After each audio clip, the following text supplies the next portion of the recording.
केंद्र सरकार 1 अप्रैल 2026 से देश में नया इनकम टैक्स सिस्टम लागू करने जा रही है। ये नया कानून मौजूदा इनकम टैक्स एक्ट 1961 की जगह लेगा और टैक्स पेयर्स के लिए टैक्स कैलकुलेशन की प्रक्रिया को पूरी तरह से बदल देगा।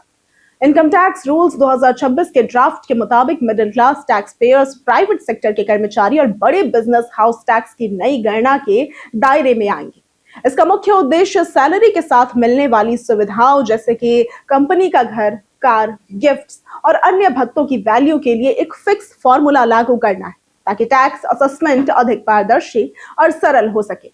सबसे पहला और अहम बदलाव यह है कि नया कानून वित्त वर्ष 2026-27 से प्रभावी होगा। इसका मतलब है कि ये नियम आपकी 2026-27 की कमाई और असेसमेंट ईयर 2027-28 के टैक्स रिटर्न पर लागू होगी।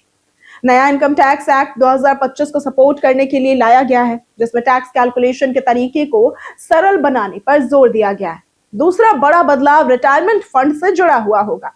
अब अगर आपकी कंपनी आपके पीएफ, एनपीएस या सुपर एन्युएशन फंड में साल भर में 7.5 लाख से अधिक योगदान करती है, तो उस अतिरिक्त राशि और उससे मिलने वाले रिटर्न पर टैक्स लगेगा। इसके लिए ड्राफ्ट में एक फॉर्मूला दिया गया है जो टैक्सेबल पर्क्स की गणना करेगा। तीसरा बदलाव है कंपनी द्वारा दी जाने वाली एकोमोडेशन यानी कि घर की वैल्यू को फिक्स करना। अब शहर की आबादी के आधार पर टैक्स वैल्यू तय होगी। 40 लाख से अधिक आबादी वाले शहरों में सैलरी का 10%, 15 से 40 लाख की आबादी वाले शहरों में 7.5% और अन्य शहरों में 5% टैक्सेबल माना जाएगा। अगर कर्मचारी खुद किराया चुका रहा है तो उसे इससे घटा दिया जाएगा। चौथा बदलाव लीज पर लिए गए घर से संबंधित है।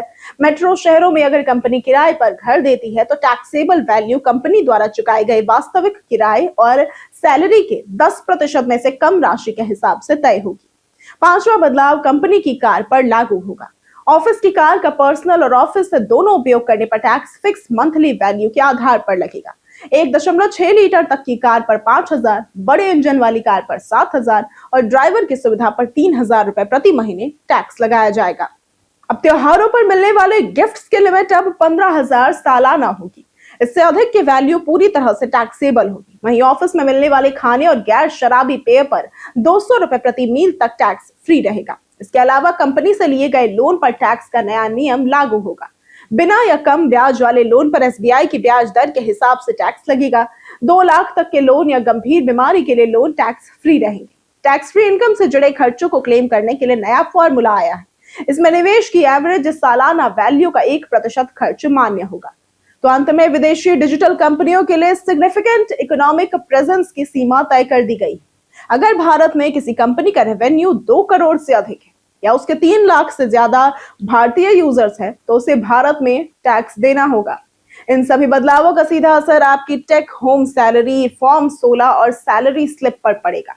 नए नियम लागू होने से पहले टैक्स पेयर्स को अपने एम्प्लॉयर के साथ सैलरी कंपोनेंट्स जैसे कि कार, घर और रिटायरमेंट फंड की समीक्षा कर लेनी चाहिए, ताकि टैक्स लायबिलिटी को मैनेज किया जा सके। अगर आपको आज की वीडियो पसंद आई हो तो इस वीडियो को लाइक करें, ज्यादा से ज्यादा शेयर करें, हमारे चैनल को सब्सक्राइब करना ना भूलें। आज के लिए सिर्फ इतना ही। वीडियो हमारे साथ बने रहने के लिए धन्यवाद।